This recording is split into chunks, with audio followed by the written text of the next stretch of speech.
The enemy doesn't care about children. He shelters behind little girls. Using Palestinian civilians as human shields is a common tactic employed by Hamas terrorists when launching rocket attacks against Israelis.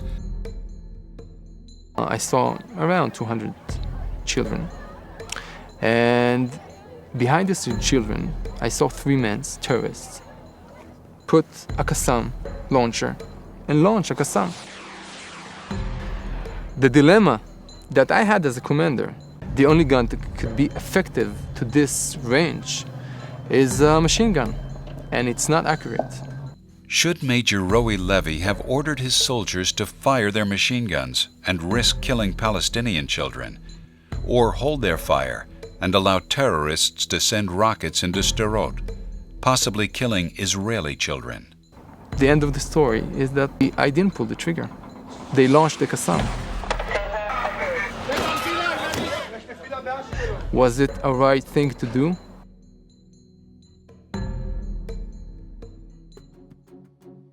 These are the kinds of tough choices that Major Levy of the Golani Brigade and every other soldier in Israel's defense forces must face every day. The moral dilemma of whether to shoot or not intensified when Israel launched Operation Cast Lead into Gaza last year, after suffering through years of deadly suicide bombings and rocket attacks from Hamas. Major General Dan Harel led the operation. You are being shot at from every mosque minaret, every corner on the street, from backyards of houses, from schools. They use the civilian population as human shield.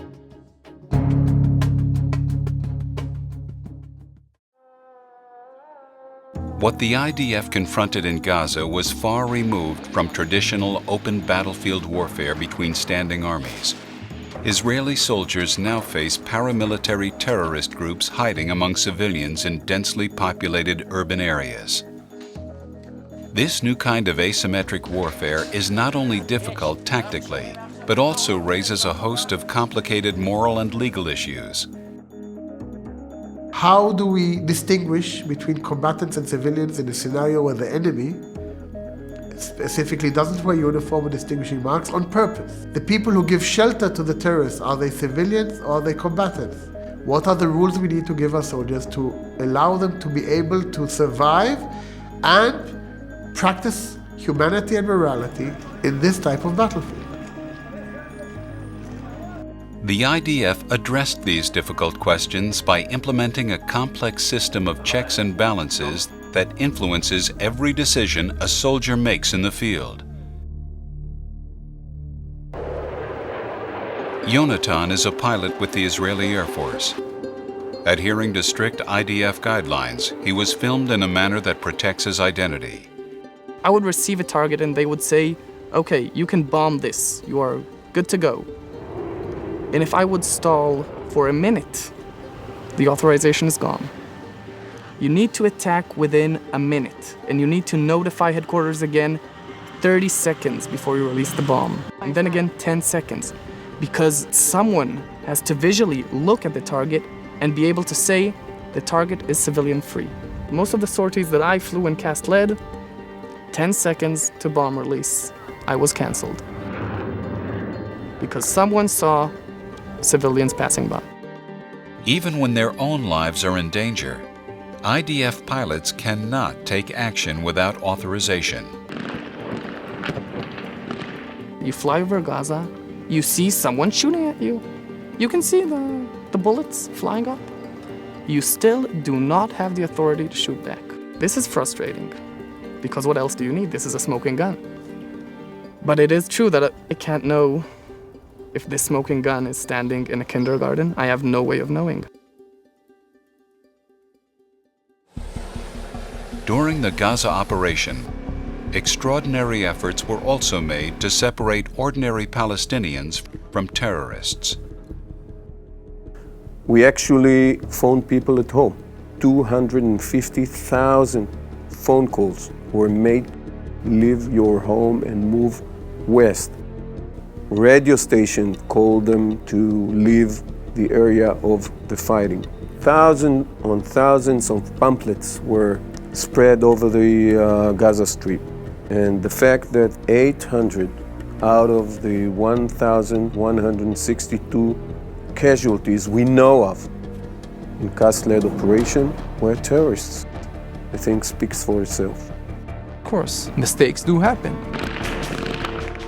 It happened, and we will do research and study and punish. If one of my soldiers will commit a crime, he will go to a trial. I will make sure that he will go to a trial. I don't need no Gotham report and whatever. I will do it myself because I believe that we need to be moral and to sleep. At night, it's 3 years in the army, but it's whole life that I will have to deal with something I've done.